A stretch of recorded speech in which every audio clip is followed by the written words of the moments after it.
Hi, good morning everyone, and welcome to the second of our Catalyst Conversations webinar. It's so great to welcome you all to this session, and from following on from the last one, if you've not seen it, it's worth catching up with.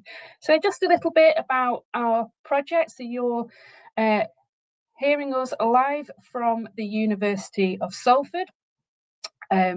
We are one of the partners involved in the catalysing change in the chemical sciences. There are many of us involved in this project, and I'll introduce you to those shortly. So what is Missing Elements? Well, our key take-home messages is that systemic racism persists across the UK chemical sciences pipeline, and these inequalities are structural, and it's not about ability or ambition. And the cost is borne by the whole discipline. So bringing us to our project, where we are catalysing change in chemical sciences. So this is a collaborative EDI research project which aims to address systemic racism in chemistry in the UK. And we seek to improve recruitment, representation, retention and progression of Black minority ethnic chemists in research and related careers. Our project, as I said, has many partners and many people involved, some of whom you will meet and many in the background too. But we are working together at the University of Salford, the University of Kent, the University of York. And we're bringing you a project which offers student employment and work experience, bursaries for research projects, mentoring, community building events and networking, decolonising the curriculum events, and research showcase event, which will be coming this year. And of course, for all of you that have joined us today, these fantastic Catalyst Conversations, which are webinars, and we have watch parties going on. None of this is possible without all the student partners involved. This is made in the whole led by our student partners. And we're just these faces that come on and take some of the glory, but we're really proud of what they've done and what they're achieving.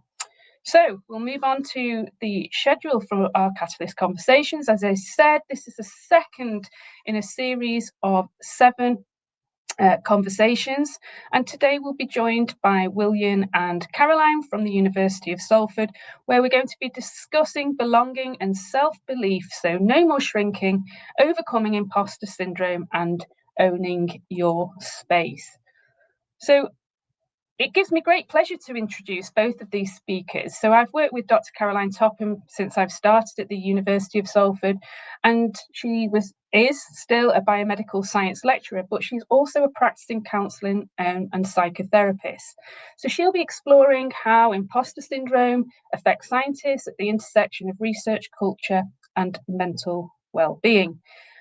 Second, we'll have Dr. William de Silveira. He's a lecturer in medical genomics and an adjunct lecturer at the International Space University, or former ESA Spaceomics lead and NASA STAR alumnus. So he's got some really exciting insights which he'll bring and speak to you about today. I invite you all to ask as many questions as you want, pop them into the chat as we go, but we will be dealing with the questions and answers at the end of the two presentations. So we're not going to interrupt the flow of the presentations. We'll deal with them all together at the end. So we'll hopefully have a really lovely conversation. Do feel free to engage with our Padlet and the topics explored. So you can scan the QR codes here and add your thoughts to our discussion board, and that would be great. And if you require any further details of our sessions, do contact Yara. And we've got Caroline who's joined us now. So thank you so much, Caroline. I'm going to hand over to you and William as you present. Thank you so much. Good luck. Thank you very much. Such a professional introduction. I feel like I'm on the telly. Yeah, it's lovely to be here. I'm really pleased that you asked me, and I'm really happy that this work is being done. It's really important work. And I hope that I can offer you something useful today, something to think about. So what am I going to talk about today? So I'm going to start by telling you a bit about me, my personal experience of the imposter phenomenon. So I'm not calling it a syndrome. I'll tell you a bit why. I'll tell you about that later on. It's something I've experienced myself. Still impacts me to this day, but I have a way of living with it now, and I've made friends with it as such. So I'll tell you about me, a bit about my professional journey as well. Then I'll talk a bit about the real self versus the external self. So this is a psychotherapeutic concept, which is kind of the reason why we experience psychological distress for many people, is that gap between what's inside and what we feel we must portray on the outside is quite large. I'll talk a bit about the imposter phenomenon in terms of its definition, and then we're going to spend a bit of time thinking about, do I have it? So things that you should think about to figure out, is this me? Is this actually my environment that I'm in? And then I'm going to finish with some useful resources to get you started with supporting yourself if you think that the imposter phenomenon and imposter feelings are something that are impacting you. I'm not going to go into loads of detail about what to do, because there's loads of fantastic resources available online. So I've kind of directed you to a couple of those to get started with. Feels like it's more important today to talk about how do I determine if this is something that I need to really be paying attention to or not. And then we're going to hand over to William, who's got a fantastic story to tell you about his experience with what he calls the mongrel complex, and his experience of living with the contradiction of being a successful Brazilian. And he's going to explain more about what that means later on. So I'm going to talk for about 15-20 minutes, then we'll hand over to William, then there's going to be questions at the end, and we'd love to hear what you have to say. So about me. So I'm going to start off with a diagram. So I've got then and now on the screen at the moment. So I'm going to show you a couple of lines that illustrate two different parts of me from back then, the start of my higher education career, to now at the bottom of the screen. So from the top to the bottom, we're moving through time. And on the left-hand side, I'm going to show you this blue line, which illustrates my professional self. On the right-hand side, this purple line illustrates my personal self. And you can see back then, back when I was doing my undergraduate degree in 1999. I wish it was 2000 something. The gap between my personal self and my professional self felt very large. So that's why the two lines are shown as being quite far apart here. And what you often hear in these kinds of professional presentations is what's shown on the left-hand side. So this is kind of like a professional CV, if you like. So I did my degree, I then worked as a technician, I worked as a scientist, then I went back to university, I did my PhD, then I did a postdoc, lectureship, became a program leader. It's this kind of conveyor belt of, and then I did this, and then I did this, and it all looks very successful on paper. And I have had a lot of success in my academic career. What you don't often see is what is on the right-hand side of the screen, which is how much personal difficulty I was experiencing alongside achieving all of these things. So my early career was heavily impacted by anxiety, and imposter feelings were a big part of that, especially when I was doing my PhD and before that as well. So that lived experience of like what it means to live on a daily basis with the kind of anxiety that imposter feelings can bring about, I do understand what that's like. I'm not an expert in imposter syndrome or the imposter phenomenon professionally. Maybe that's my imposter feelings that feel necessary to declare that to you this morning. But I am interested in it. I am a mental health professional. I do work with clients that are dealing with imposter feelings. So yeah, hopefully there'll be something useful for you in this today. So what feels important to stress here is that towards the bottom of this diagram, you can see the lines come closer together. And there's like a bit of a messy phase when we entered lockdown, when my personal and professional selves just became completely entangled, and we were working, 14-hour days trying to deliver online courses when we'd never taught online before, and everyone was working from their bedroom. I'm sure you can relate to that kind of confusion of where the professional and personal selves ended during that unique time. But where I feel I am now at the bottom is that I'm a lecturer, I'm a psychotherapist, I'm lots of other things as well in my personal life. But I feel like my personal self and my professional self are now quite close together. They're different and they're boundaried, but I feel like I can be authentic in my professional life. And as a result, I'm a lot more peaceful and more contented in my professional life. So that's my journey. So the reason I've decided to show it as a diagram in this way is because one of the core principles of psychotherapy is that when there's a big gap between our internal self, our real self, and our external self, so what we feel we must be on the outside, the gap is where symptoms emerge. So on the left here, I've said when the real self and the external self are out of contact with each other, symptoms emerge. And I've listed some here: performance anxiety, imposter feelings, depression, intrusive thoughts, but this list goes on and on and on. Self-sabotaging behaviors, self-harming behaviors, suicidal ideation, whatever psychological distress you're experiencing can often be linked back to a disconnect from parts of yourself. So when the real self and the external self can be brought back into contact, so they can become close and congruent, individuals can experience peace and also reach their full potential, which is exactly what we want for you as research students and young professionals, to reach your full potential. And for some people, they need some help to bring those parts of themselves together. So I guess this is a bit of an exploration today into, do I need some help with this, or actually am I having a valid set of experiences and emotional responses to the situation that I'm in? So let's explore that. So what is imposter syndrome? And I've crossed out the word syndrome because it's not actually a syndrome. So it's not actually something which would be diagnosed by a psychiatrist or a mental health professional. It tends to be referred to as the imposter phenomenon. So it's a psychological phenomenon rather than a diagnosable disorder. However, imposter feelings can be a symptom of a psychiatric condition. For example, generalized anxiety disorder or other anxiety-based psychiatric diagnoses.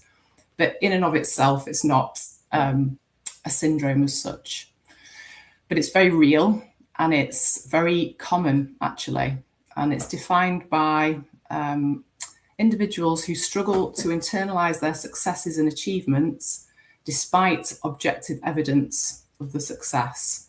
So even in the face of all the things that you have achieved on paper, they don't feel like your achievements. So these people often have persistent self-doubt and fear being exposed as a fraud. So this sense of like pretending, getting away with it, pulling the wool over people's eyes, I'm not supposed to be here, these kinds of thoughts. So a key thing to note with imposter feelings is that individuals that experience this don't attribute their performance to their actual success and competence. Instead, they attribute it to good luck or help from others or other external factors. So there's a scale at the bottom here, and you can kind of see imposter feelings as being on this scale. So in the middle, there's kind of a healthy and appropriate confidence and self-esteem. So someone who's like, yes, I know that I'm competent in these areas. I know I've achieved these things. I'm confident at doing X, Y, and Z. On the right-hand side, there's someone who's perhaps gone in the opposite direction that has an inflated sense of self and an overconfidence. And this is problematic in the sense of this person's perhaps not in contact with reality and they're not aware of the limitations of their capacity and abilities. But that's a whole conversation for another day. We're interested in what's happening on the left-hand side here, which is people that have imposter feelings and this very low self-esteem that's not actually representative of the reality. So they're not able to absorb and internalize their successes. So some questions you can ask yourself to think about: do I have imposter phenomenon? Is this alive in me? So are these imposter feelings, have they been around for a long time, or are you in a period of growth? So if you're perhaps in the first year of a degree or a new job, perhaps it's normal that you feel like this. It's probably healthy to have an element of like, ooh, I'm not sure I'm equipped enough for this. Can I do this? You know, you're in a period of growth and you're learning. So that's something to consider. You know, is this actually a realistic response to what I'm going through right now? However, if you felt this way for a very long time, if that feeling doesn't go away, then perhaps there is something more going on for you there. Do my achievements look good on paper but don't really feel like mine? Do I ever feel like I've done enough work, or am I always feeling like I've got to feed the beast? Work, work, work. Perfectionism and overworking are two big things that come up for people with imposter feelings. Do I ever feel pleased with myself?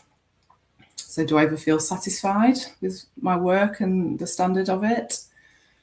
Am I worried I'm going to be found out as not being competent enough? So if these questions are resonating with you, then perhaps there's something for you to explore here around imposter feelings. But it's really important before you start diagnosing yourself with, you know, this is me, I need to work on myself. Think about, is it me or is it my environment?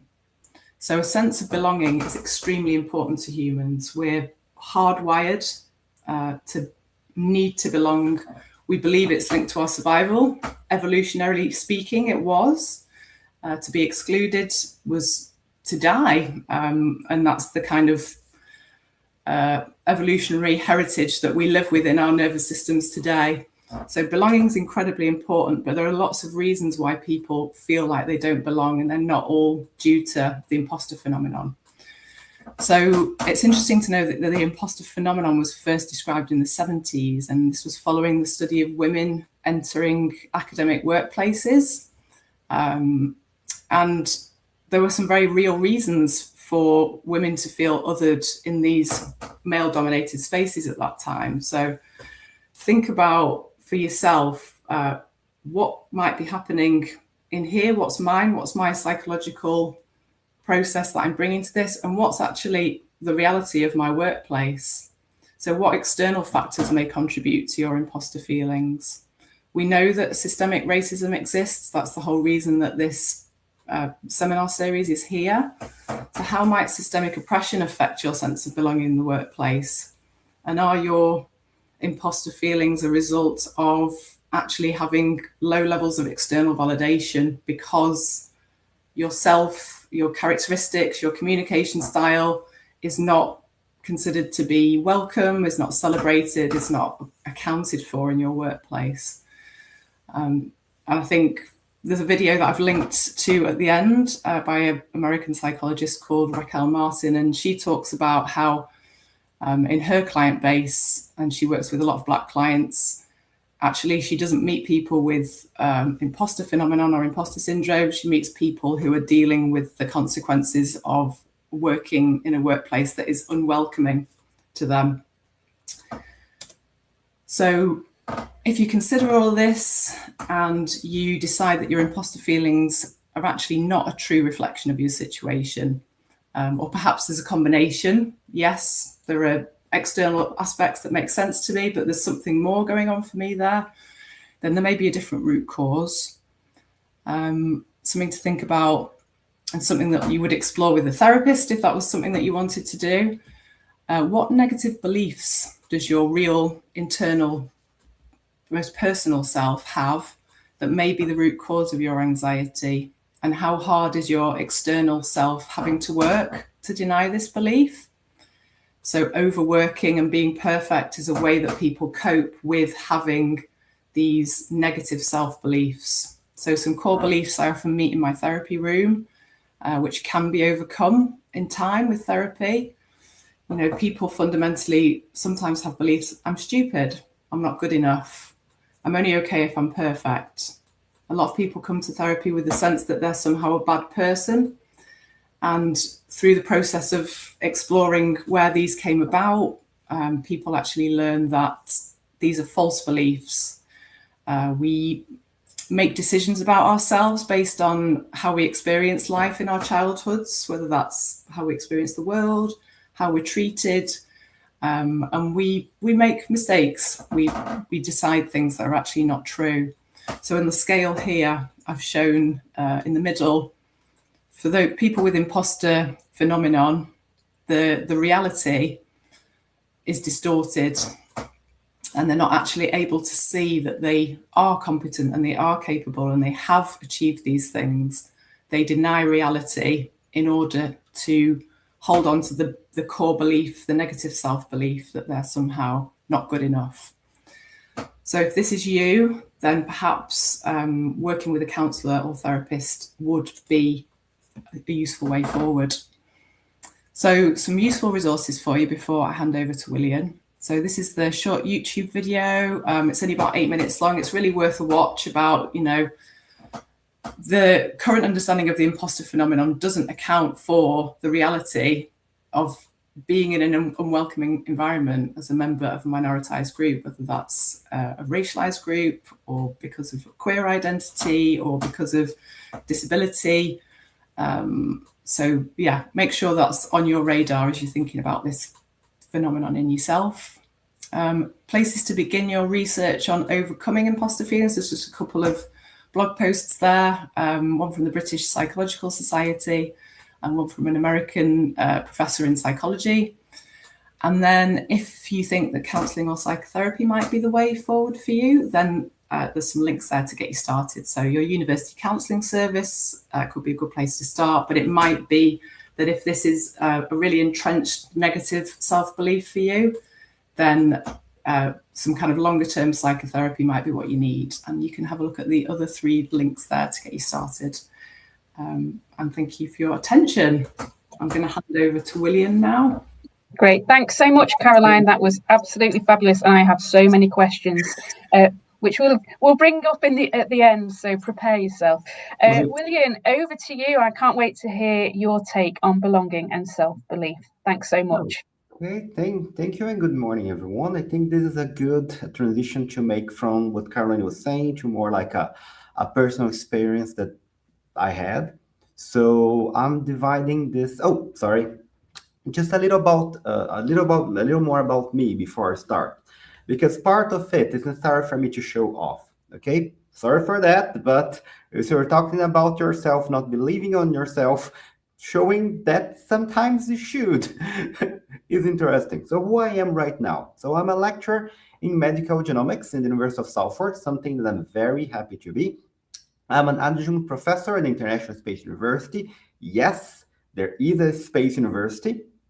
I was a mentor of the ESA Omics Hackathon. I was quite happy to tell you that the groups I was mentoring, two of them won first and second place. And if only one of them won, I would say maybe I don't have that impact on it. But first and second, I'll take some of the credit. And I'm also continuing to be a member of the analysis working group of GenLab supported by NASA. So I have been working with the European Space Agency since I moved here 6 years ago. I've been working with NASA for 8 or 9 years at this point. I'm working with the International Space University for 5, 6 years at this point too. I'm from here in the University of Salford for the last 2 years. And my main success so far has been this cover of the Cell journal in November 2020, where I was very humble and proud to be the first author. So I'm talking a little about my experience, how until I arrived to that and what happened after. So I'm dividing this in two parts. First, my a little early experience, what we call it in English, the mongrel syndrome, and then what happened after I had the greatest success of my research career so far. First, what is the mongrel complex? So it's something that we call in Brazil literally the street dog complex. There was a Brazilian author from 1958. He's a very famous Brazilian author in Brazil that he says that Brazil have a complex of inferiority when they look at outside of the world. It's something he defined as a narcissist in reverse. The idea that we Brazilians don't feel that we should be proud of our own history.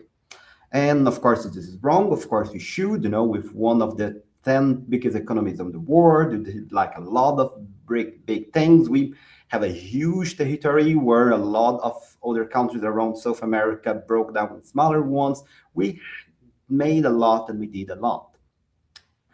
But we still have problems having proud of our own achievements, like as a country.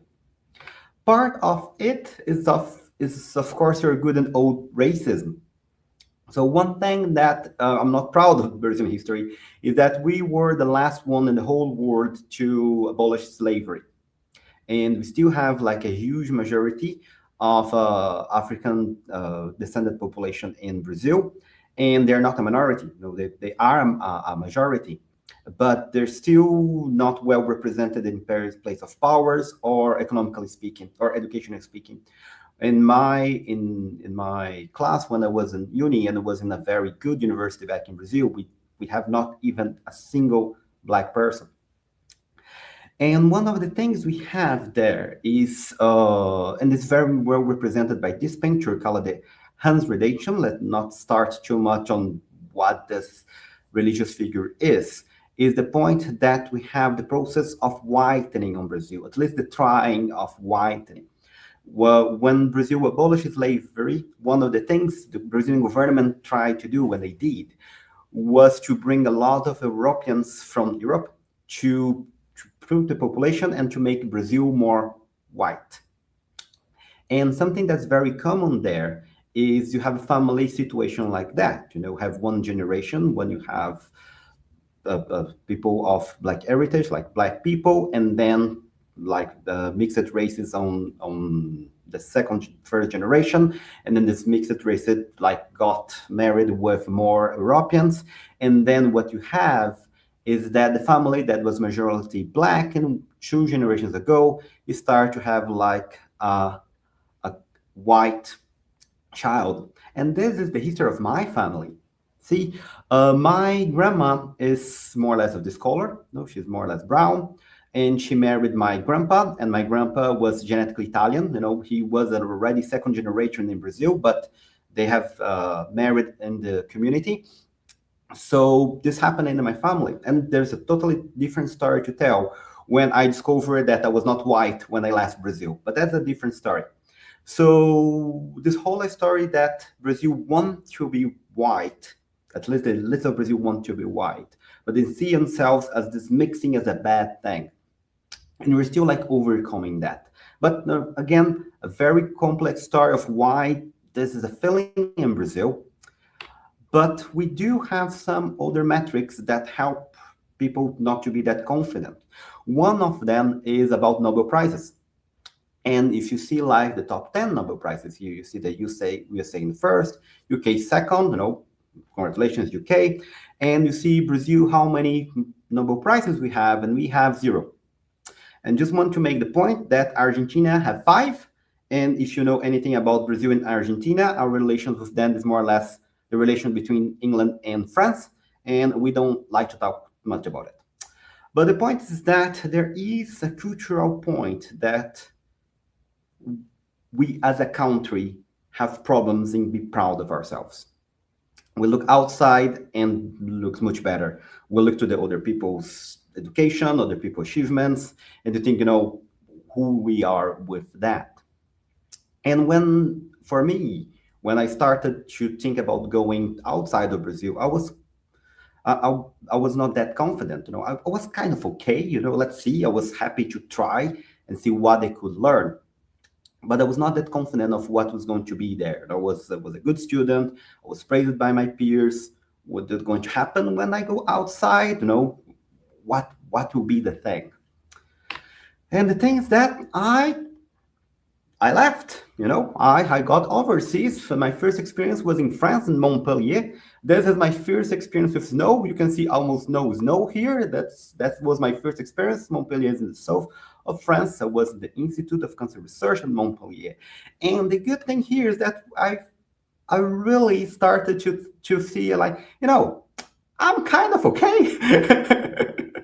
Brazil have a totally different system here. I was already in my second year of PhD. At that point in time, I already have 6 or 7 years of experience on research. And I saw all these students arriving in the PhD really, really green. And like, yeah, I'm kind of fine. I'm good. I'm okay in Brazil. I'm good in Brazil. I'm good here too. So, people are people, good people, nice people, bad people, dumb people, smart people, all over the world. And I was okay there, and I was like myself and having very good experience. And as things goes, and this happening like already on my postdoc here, I had the chance to work with NASA, and I took it. For God's sake, I saw the training and I entered and I did my best. And I was quite successful. I was talking with people from like Harvard and all other like big universities in Brazil, and talk with NASA. And I was again very grateful that NASA believed on me. I was given ideas, and idea was excused, and although sometimes very harshly, they ended up being accepted and proven right to people. And literally, they choose me as their poster boy. I was the poster boy of the project. I was like going to conferences. After that, they told my story as a success story. Was quite happy. This thing here was like a wonderful for me, because actually I was a source for article on National Geographic. And this for me was wonderful, because when I was a kid, I used to wake up very early on Saturdays to see the documentaries for National Geographic. And I was a source for it. And like, oh my God, I was so happy. And I was trying to put my mark in the world, not only like see if I was good enough to what outside, but actually try to put my own thing there. So this is me presenting on the Festival of Genomics in London.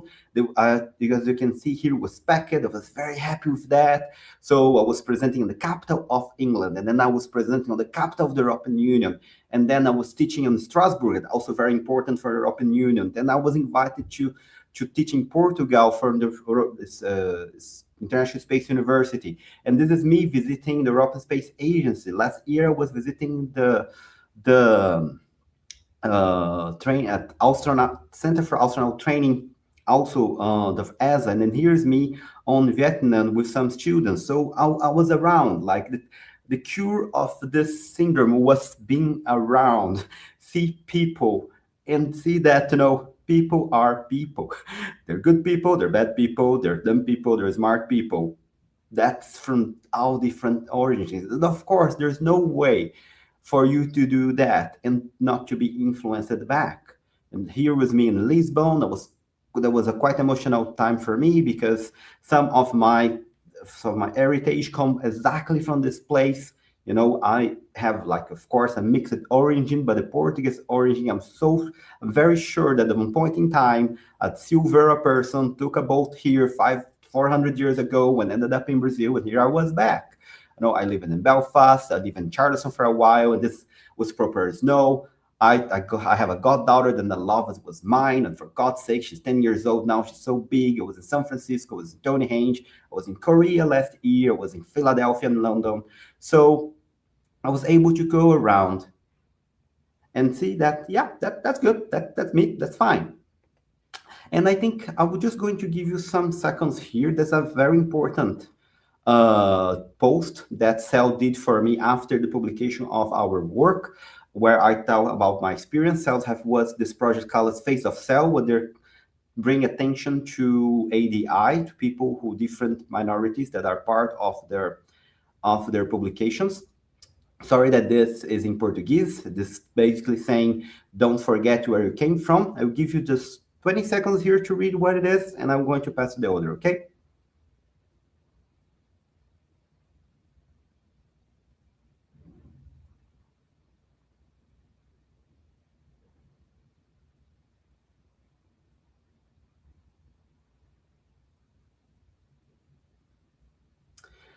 So, as I tell here, my grandfather, he died without knowing how to read. And from that to this kind of achievement was a long road, not only for me, but for my family. And, when my grandma said to me when I was leaving to the US, never forget where you came from, that came with a lot of weight because there was a lot of history there. And I never did. I'm actually going back to Brazil on Easter just to go on her birthday because she made sure she wanted me there for her 80th anniversary. So I think, again, is a good point for transition because I come from one point telling how I was doubting of myself as a young researcher, how I was not sure how I was going to have a stand in the world, and ended up having a bigger influence than I ever thought, a bigger mark than I ever thought. But see, I was expecting things after that. So let's pass to the next point. Now, overcoming post-success imposter syndrome. At this point in time, research-wise, I was on fire. So see, when you published this on November 2020, I was very interesting. Like when I called my family telling that this was accepted, one of my aunts was my mom at that point. She was afraid I was going to have a heart attack. No, she's too agitated. They also was agitated, for God's sake. I was publishing as the first author, as a cover of Cell, in the special edition to commemorate the 20 years of research of the International Space Station. I still don't know how I did it, but I did. I will give an interview to KRI, what is nice. Our work ended up in Forbes.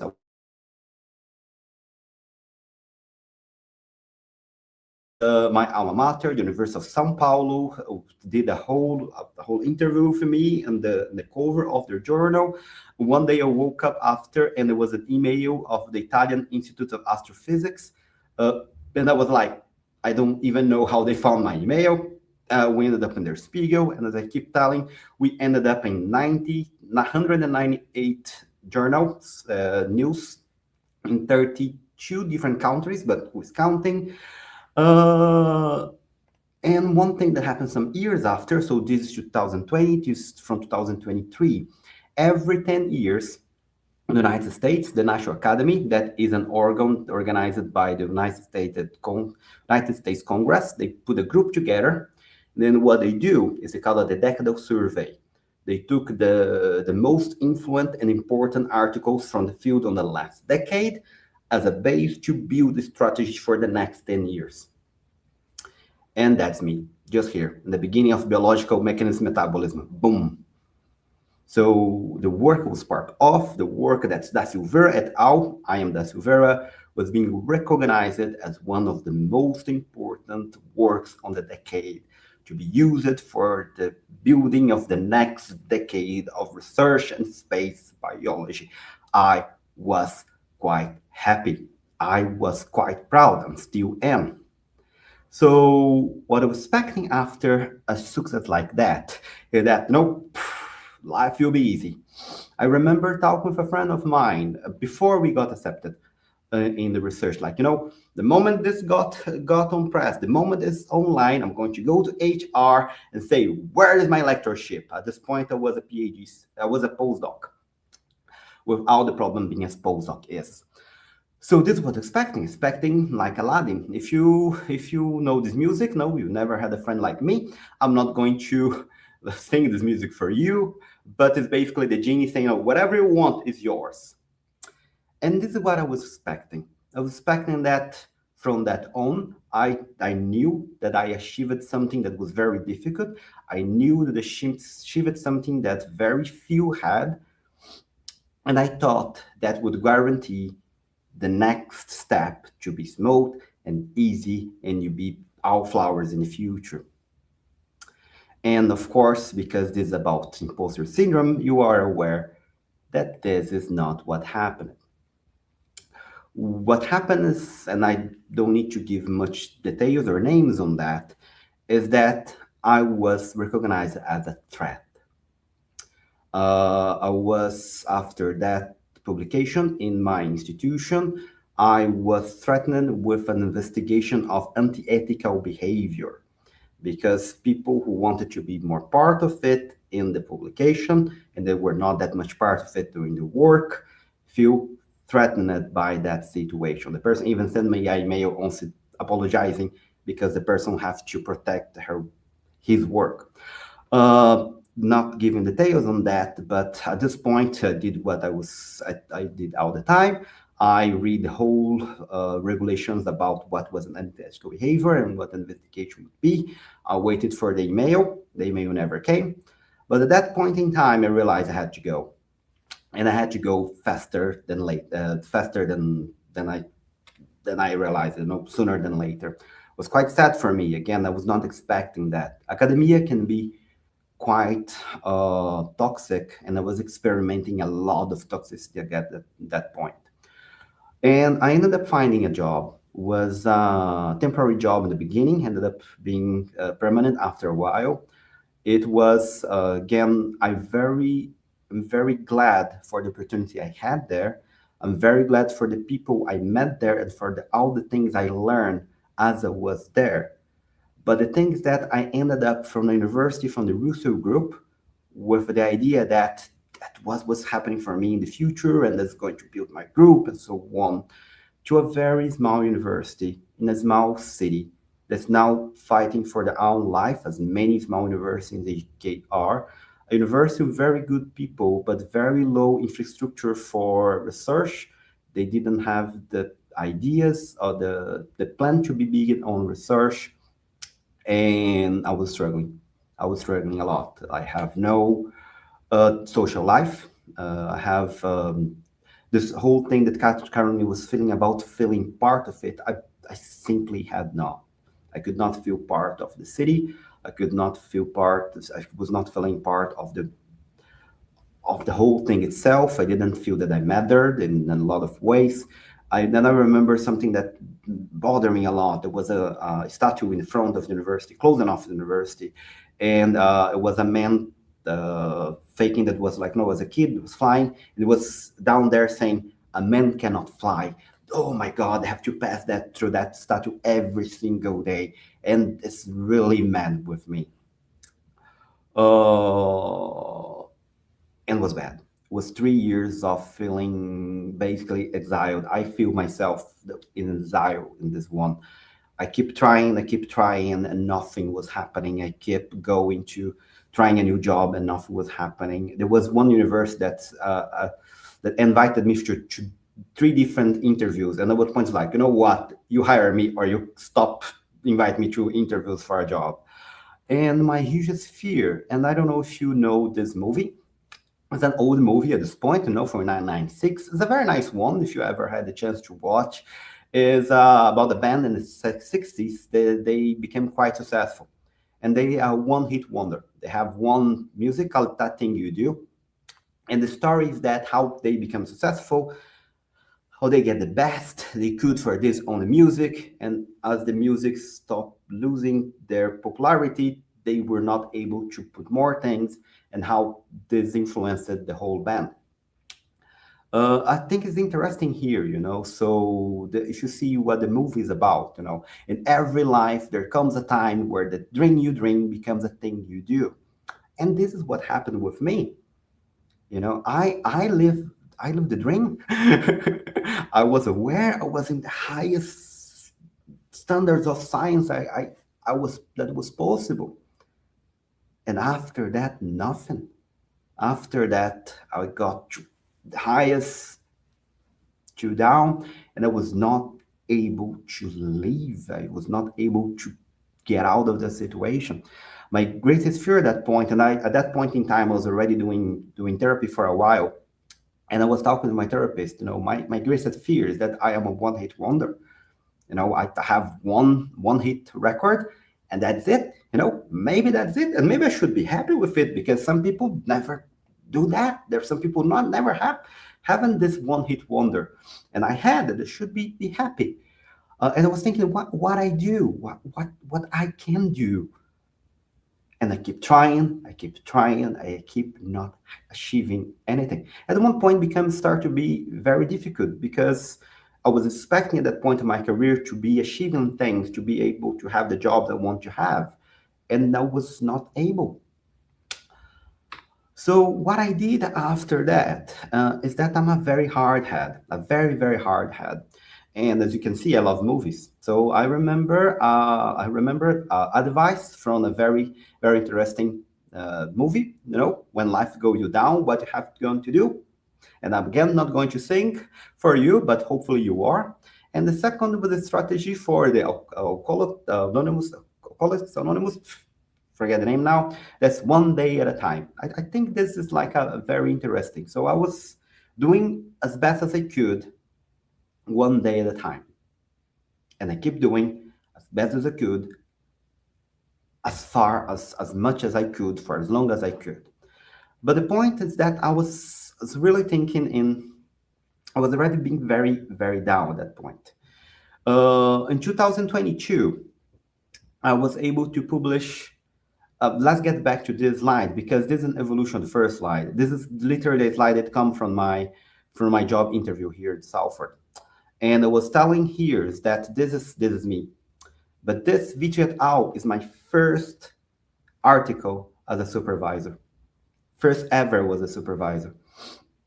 And this was being also considered one of the most influent works in the last 10 years. And I was telling them that this showed that I can do research, but this shows that I can teach. So even if the worst kind of a scenario, I was able to deliver. And then this opportunity came. And I was able to get the job. And at that point, I was already thinking, if nothing happens until December, I'm gone. I don't care. I'm back to Brazil, back to my family. I'm going to be employed. I can have that there with my people, with my family, with my food. But I ended up getting this job. And after that, things start to get better. I like Manchester a lot. I have much more social life here. I like the people here. I like the job. There's giving me a lot of opportunities. And this is the last slide, because I don't want to pass the impression that was just time that solved my problems. I really liked The Last of Us again. And there was a point where they're talking, and Joe was talking about their problems, and Ellie answered him no. So I time heal our wounds, I guess. And he answered it was not time that did it. Of course, in this case, he means her. In my case, it was a conjunction of things. Was being a hardhead and keep trying if I was not feeling to keep trying. was having help and accepting help. I have a lot of help here. And even if I didn't got the support where I thought I would have the support, even when I feel betrayed by the people who I thought was going to help me in the beginning, I have a lot of people who showed up to help me that I was not expecting. I even talked to my blind manager yesterday how I was quite happy that she was able to see something on me when it was a really difficult part of my life. And the point is, you have to keep trying. You have to show these people that, you try to put me down, but that's on you, that's not on me. And well, of course, a lot of this was much more difficult by the case that I am an immigrant. We don't have time to discuss that.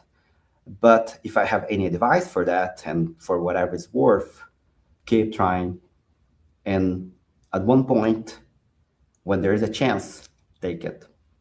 And I think with that, I thank you all for your attention. And let's see if there's any questions. That's brilliant. Thank you both so much for speaking today. We are so lucky at the University of Salford to have you both here. And I'm really proud to be able to share you with the rest of the world. So it's been great. So I know that there are several questions that have come up in the chat and through some other channels. So just bear with me whilst I manage all my different devices. So we have a question here, or a comment. Really glad to see us being encouraged to reflect on systemic oppression and low levels of external validation when considering imposter feelings. Does anyone wish to comment on that? Caroline, William? Oh, I can't hear Caroline. One sec. There we go. Okay, I can take this one then just for a moment before I go. This is very important. As I said, part of my experience after bad things that happened with me, of not being validated by the person who was responsible for me at that time, was realizing that the person didn't want to validate me because the person didn't want to lose me. The person wanted me to be working under the person forever. So it's not that the person have not recognized my value. The person had recognized my value, but they want me to recognize my value. So that's something that you have to see too.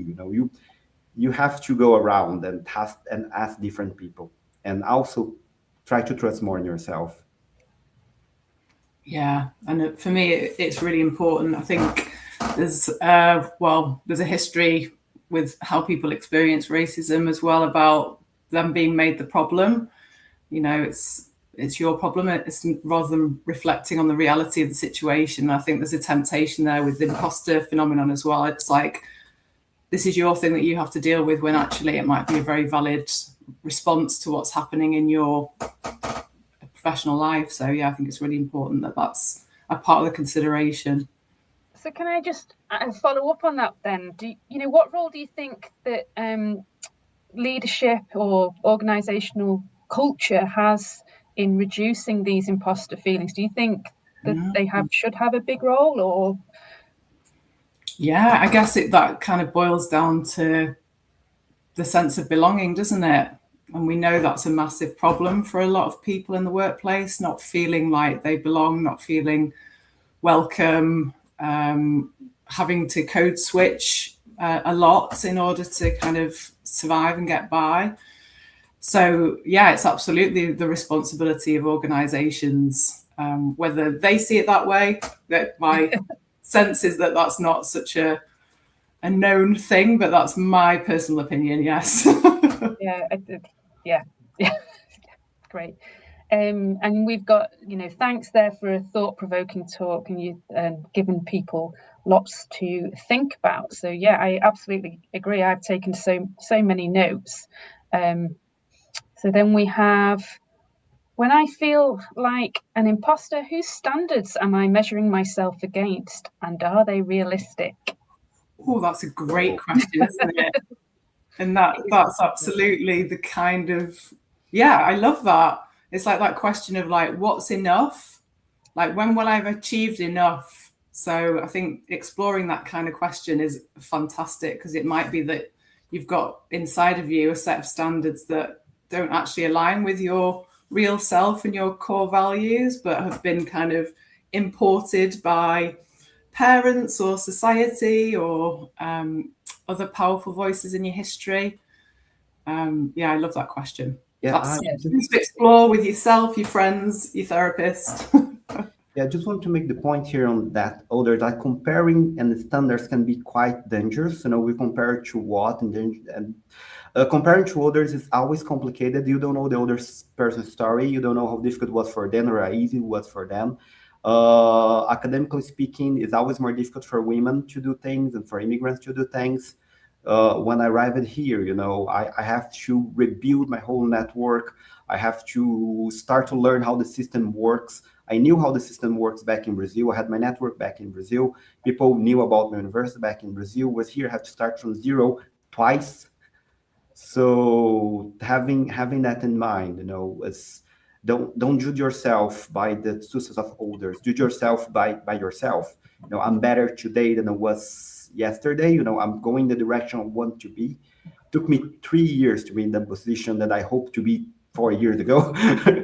So, it's different people and different stories.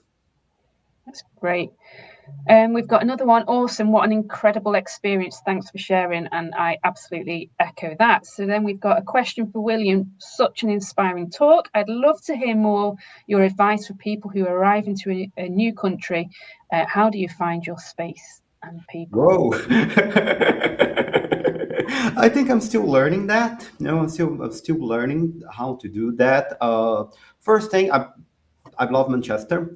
Since I moved here, it's a city that I'm feeling much more welcome than it was in smaller cities in the UK.